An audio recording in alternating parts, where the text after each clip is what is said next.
नमस्कार दोस्तों, आप सभी का स्वागत है आपके अपने YouTube चैनल पर। दोस्तों आज की वीडियो में बात करने वाले हैं जयप्रकाश पावर वेंचर्स लिमिटेड यानी कि जेपी पावर स्टॉक के क्वार्टर 2 रिजल्ट्स ऑलरेडी डिस्क्लोज हो चुके हैं। तो कैसे रिजल्ट्स आखिरकार आए हैं। कंपनी में लास्ट सेशन पर बड़ी गिरावट के साथ मार्केट क्लोज हुआ था। अभी दोस्तों कंपनी के रिजल्ट्स कैसे आए हैं वो चीज़ देख लेते हैं। सबसे पहले तो कंपनी ने दोस्तों स्टैंड अलोन और कंसोलिडेटेड जो डेटा है वो दोनों यहाँ पे मेंशन किए हैं। अभी के टाइम कंपनी ने दोस्तों जो राउंड फिगर डेटा मेंशन किया है वो लाख के अंदर किया है। तो हम दोस्तों कंसोलिडेटेड डेटा पर ही सबसे पहले चर्चा कर लेते हैं। तो अभी कंपनी का दोस्तों जो लाख के अंदर डेटा मेंशन हुआ है, अभी कंपनी ने दोस्तों जो इस रिजल्ट के लिए रेवेन्यू की खासकर हम चर्चा करते हैं तो 1,22,641 लाख के दोस्तों इस रिजल्ट के लिए जो रेवेन्यू है कंपनी को टोटली रिसीव्ड हुई है। तो काफ़ी शानदार इस रिजल्ट के लिए जो रेवेन्यू है वो यहाँ पे देखने को मिला है। पर पिछले रिजल्ट्स के मुकाबले इस रिजल्ट के अंदर कंपनी को रेवेन्यू कम प्राप्त हुआ है। अब रेवेन्यू कम प्राप्त हुआ है तो कहीं ना कहीं जो आंकड़े हैं वो भी तो कमज़ोर आने वाले हैं। यानी कि कंपनी को 1226 करोड़ का दोस्तों इस रिजल्ट के लिए टोटल रेवेन्यू रिसीव्ड हुआ और पिछले रिजल्ट के लिए 1754 करोड़ का कंपनी का रेवेन्यू रिसीव्ड हुआ था, जो काफ़ी बेटर था। पर इस रिजल्ट के अगर हम बात करते हैं प्रॉफिट की, तो कंपनी का जो प्रॉफिट निकल गया है इस रिजल्ट के लिए जो वो काफ़ी शानदार यहाँ पे रहने वाला है। तो अभी के टाइम अगर हम प्रॉफिट पर अगर हम चर्चा करते हैं तो कंपनी की जो काफ़ी शानदार प्रॉफिट यहाँ पे निकल के आए हैं, जो 182 करोड़ के आसपास कंपनी का जो प्रॉफिट है वो इस रिजल्ट के लिए रहने वाला है। क्योंकि काफ़ी शानदार प्रॉफिट बुकिंग कंपनी ने यहाँ पे की है, जो 182 करोड़ का प्रॉफिट बुक किया है।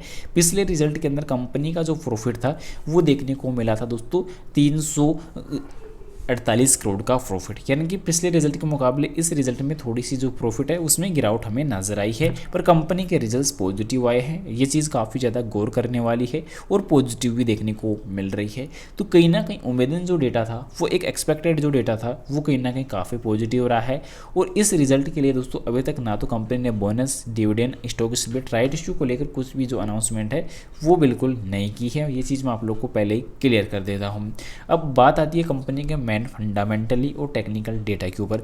वो जानने से पहले बता दूं, चैनल पे नए हो दोस्तों चैनल को सब्सक्राइब कर लेना और बेल आइकन नोटिफिकेशन और फिर से सिलेक्ट कर लेना। अभी दोस्तों कंपनी का फाइनेंशियल डेटा की अगर बात की जाए तो टेक्निकल जो डेटा देखने को मिल रहा है, तो सबसे पहले कंपनी के मार्केट कैप की अगर बात कर ले तो 12,261 करोड़ का कंपनी का मार्केट कैप रहने वाला है। रही बात दोस्तों डेप्थ की, कर्ज कंपनी के ऊपर 4246 करोड़ का रहने वाला है, जो कहीं ना कहीं काफ़ी ज़्यादा कर्ज देखने को रहने वाला है। पर कंपनी का कर्ज तेज़ी से कम हो रहा है, ये चीज़ काफ़ी इंपॉर्टेंट है। रीज़न ये देखने को मिल रहा है कि कंपनी की प्रॉफिट की जो ग्रोथ है वो काफ़ी ज़्यादा बढ़ती हुई नज़र आ रही है। कंपनी का एनुअल प्रॉफिट काफ़ी अच्छा ग्रो कर रहा है।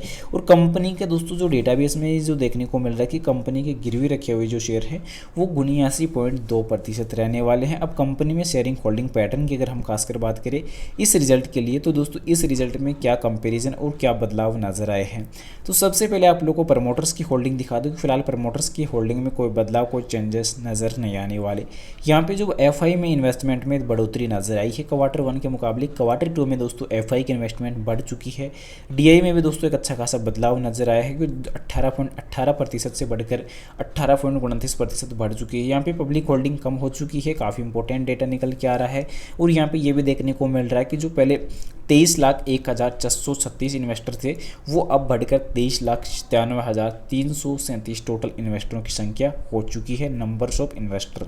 तो काफ़ी इंपॉर्टेंट चीज़ें निकल के आई है इस रिजल्ट के लिए। लास्ट टाइम अगर डेटा अगर देखने को मिला था कि कंपनी की सेल अच्छी खासी ग्रो कर रही है, क्योंकि कंपनी की अगर हम पिछले 2 से 3 साल का डेटा अगर देखते हैं, पिछले 4 साल का डेटा अगर यहाँ पे देखते हैं तो यहाँ पे 21, 22, 23, 24 का डेटा अगर देखते हैं तो यहाँ पे क्लियरली पता चलने वाला कि 3300 करोड़, 4600 करोड़, 5700, 6700 और यहाँ पे लास्ट क्वार्टर 1 के मुताबिक 6810 करोड़ की कंपनी की सेल बढ़ी है। यानी कि तेज़ी से कंपनी का जो डेटाबेस है वो अच्छा खासा ग्रो हुआ है दोस्तों, ये चीज़ इंपॉर्टेंट निकल के आ रही है। तो इसी की बदौलत कंपनी का जो फाइनेंशियल जो रिजल्ट्स थे वो भी काफ़ी वेरी इंपॉर्टेंट और काफ़ी स्ट्रॉन्ग निकल के आए हैं। तो अभी के टाइम जितना हो सके अब इस स्टॉक का जो डेटाबेस है फंडामेंटली और टेक्निकली दोनों काफ़ी इंपॉर्टेंट और पॉजिटिव निकल के आ रहे हैं। कंपेरिजन की अगर बात की जाए तो कंपनी का कंपेरिजन अभी कुछ से स्थानों में कम नज़र आने वाला है कि कंपनी का टॉप पे 25 कंपनियों में स्थान नंबर आ सकता है। अभी कंपैरिजन में अगर कुछ पक्ष विपक्ष की बात की जाए तो कंपनी को बार बार प्रॉफिट हो रहा है पर डिविडेंड पे आउट नहीं कर रही। इक्विटी पर रिटर्न कंपनी पिछले 3 सालों में 5% कम दी है, पर अभी के टाइम जो कंपनी के गिरवी रखे हुए शेयर 79.2% रहने वाले हैं, पर प्रॉफिट की ग्रोथ काफ़ी स्ट्रॉन्ग है। वो स्टॉक अपनी बुक वैल्यू से 1.07 गुना ऊपर कारोबार कर रहा है। तो इंपॉर्टेंट्स जो चीज़ें हैं वो यहाँ पे इस स्टॉक पे काफ़ी अच्छी रहने वाली है। आगे चलकर कंपनी जल्द ही कर्ज मुक्त हो सकती है। तो फाइनेंशियल डेटा काफ़ी कंपनी का स्ट्रॉन्ग है, कंपनी का बिजनेस स्ट्रॉन्ग है। उम्मीद करूंगा जानकारी पसंद आई होगी। पसंद आई वीडियो को लाइक कर देना, चैनल पे नए हो दोस्तों चैनल को सब्सक्राइब कर देना और जानकारी को ज़्यादा से ज़्यादा शेयर जरूर से कर देना। और आपके नज़र में कोई पेनी स्टॉक हो तो उसकी जानकारी कमेंट में पिन कर देना, एनालिसिस करके आपको जल्दी बता दिया जाएगा। मिलते हैं नेक्स्ट अमेजिंग वीडियो के साथ, तब तक के लिए इजाजत दीजिए। जय Shri Krishna, thanks for watching this video.